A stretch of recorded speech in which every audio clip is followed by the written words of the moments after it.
Thanks for watching. I'm excited to introduce to you this new empowering series of non-traditional educational videos. This 200 series is an exciting series designed to teach you how to. I encourage everyone to review the 100 series.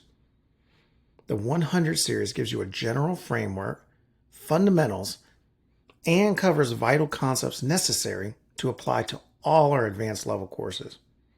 Make sure you start in order. This course will teach you how to properly construct the most important part of your statement of work, your project scope. Remember, professional hustles are projects. Ready? Let's begin. The project scope statement is a foundational document that outlines the specific deliverables, objectives, and boundaries of a project. The project scope statement is going to include things like your project purpose, your goals, your key stakeholders, your major deliverables, your constraints, assumptions, and acceptance criteria. These elements of your project scope statement are going to determine your cost, which is going to give way to your constraints and the assumptions that you need to hold your other parties accountable to determine your profit.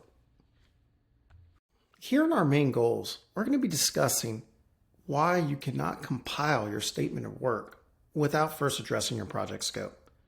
An example of a project's purpose can be building a fence around the house. The goals need to speak to how the purpose benefits the client. In this example, the fence, we can say 1, it'll protect the property from intruders. 2, prevent solicitation. And 3, increase privacy. The stakeholders are those who have interest in the project's outcome. In a fence, we have to say things like, 1, the homeowner, 2, the HOA, and 3, the city. From there, we have to clearly state how a successful fence is completed through major deliverables.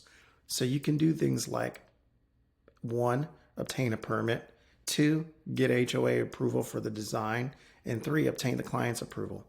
The assumptions are elements we need to explain to the client that we cannot control, such as how long a permit's going to actually take.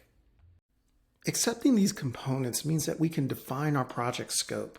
It's really important that within this framework, we get clients and customers to understand that it's their accountability as well. It's very important to go ahead and outline that framework within your project scope when we're designing that project scope.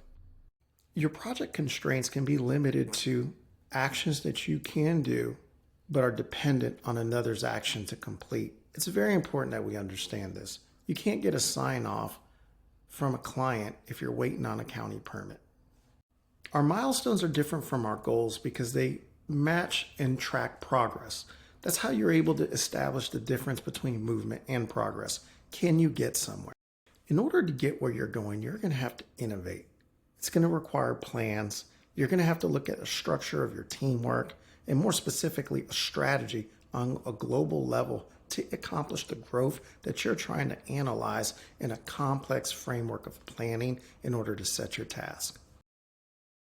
The advantage that you're going to have is when you accommodate and integrate all these different components, you're going to be able to set a robust project schedule that's going to be fixed with allowances, and it's going to give you and afford you certain variables and variances in your project estimation.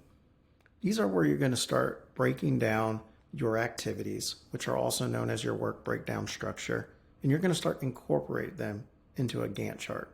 The Gantt chart's going to flow, and it's going to be set with bars, kind of, if you could imagine different colors, like crayons, that will spread out over a fixed duration of time, equally setting out which one starts, which one ends, which one can begin before the other one starts, so on and so forth. It's going to be a very meticulous, organized path that's going to allow you to see a critical path, which is essential for project management. If you do a proper organized structure, which is concise, and I know it sounds like a lot, trust me, there's a way to concise this, which we'll cover in another video. You're going to be able to actually close out your project schedule. And this is going to be important because it's going to justify a job well done. This is my gross record for following simple advice, which has taken me to over $12 million in gross revenue throughout the years. This is not about business, but a self-employed career which answers unique problems with unique solutions. These revenues have costs, licensing, and certification requirements. Keep this in mind. Remember, employment can be self-employment, and you need a W-2 if you're going to function in the regular world. I'm excited if you've made it to the end of this video. Get an ebook copy of my international best-selling book for free by clicking the link in the description. After you signed up, send an email after sign up and put this week's video code in, 203, in your follow-up email asking for your free ebook for watching this week's video. Again, this week's video code is 203. Each week the code changes, so stay tuned for the following video and educational course.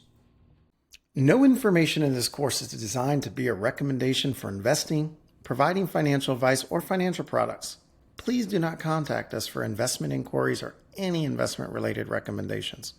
This is a free educational tool to be used for informational and educational purposes only. And don't forget to like, comment, and subscribe. Hit the notification bell so each time I come out with a course, you can stay ahead of the curve and hustle hard. Thanks a lot. Check me out at ChristopherKLopez.com. Rise of the hustler, pay attention to the